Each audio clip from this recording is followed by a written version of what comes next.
looks nice again with that odd rain warning. I don't see how it's going to rain by the looks of this anyways. And what did I read today? I guess more places using drones for potential emergency purposes. How about this one? This one says, can a 911 drone stop your bleeding? It'll fly to Florida emergencies for DIY rescues. I know they've often shown a lot of those drones with defibrillators and stuff like that. Is this one any different? This one says, a Florida county will be one of the first in the nation to dispatch a drone that responds to 911 calls. On Wednesday, Manatee County was set to launch a new pilot program that uses a drone to deliver a defibrillator, tourniquet, a naloxone, and an opioid overdose antidote to emergency scenes. The program is meant to reduce response times for life-threatening situations. Now, that will save a lot of time if it's automated and all that, I suppose. It says the government program, which has been cleared by the Federal Aviation Administration, is a partnership with Tampa General Hospital and Archer First Response Systems. Saying, quote, this is an amazing opportunity to be on the cutting edge of technology in emergency response. Commissioner Mike Rand said, we are excited that this first of its kind program is taking flight first here in Manatee County. The county, which will pay a $1 a month for the program, will host the drone at the EMS Lakewood Ranch Station, 10311 Malachite Drive. The county expects the drone to deliver medical supplies in about 1 minute and 45 seconds to 2 minutes and 10 seconds. That's kind of an interesting price, isn't it? $1 a month? Is that an error? Or is it just, for example, supplemented with government funding and all that? The only other thing I can think of is companies, they usually, at these early stages, they want you to use their tech. So afterwards, everyone will say, oh, I need that. And then they can start charging, I guess, a lot of money. It says a 911 dispatcher will send the drone to a caller and walk them through how to use the defibrillator, the tourniquet, or the overdose treatment. And it says here, unmanned aircraft provide a unique utility in their ability to fly quickly and directly to the scene of an emergency and pose exceptional promise to decrease response times, save lives, and improve outcomes.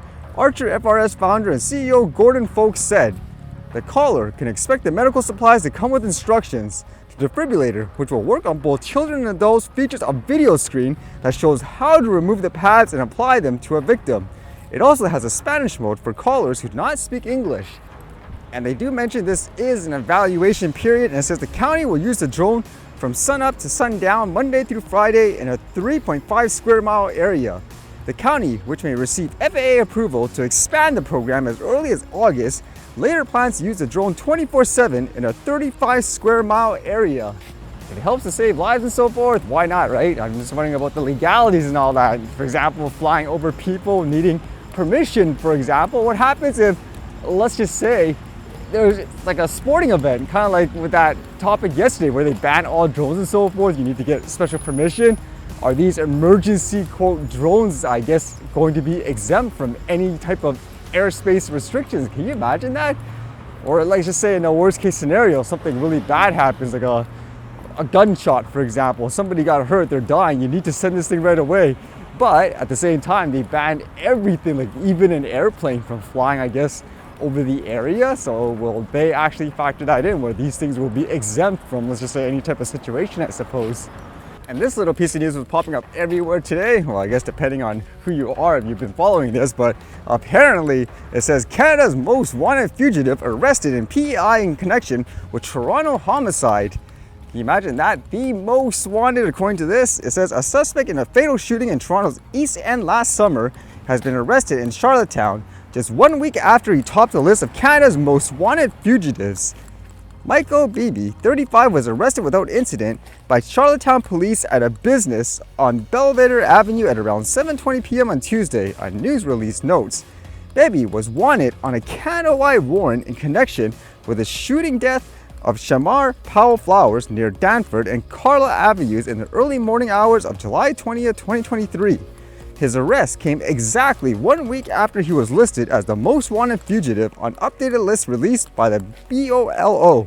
I've actually never been that far east in the country, actually. And according to this, because of that, the police from Toronto had to cooperate with, with the police from Charlottetown. And after, a couple of going back and forth, they actually caught the guy as evident. And it says the arrest proves that collaboration between police services, media, the public, Crime Stoppers, and organizations like BOLO makes our communities safer, stronger, Toronto Police Chief Myron Demrick said in a press release. And according to this, he's being charged for second-degree murder, and he made an appearance today. Actually, funny enough, when people get that paranoid with people flying drones and stuff, it makes me wonder, are they someone like this, for example?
All right, see you guys later.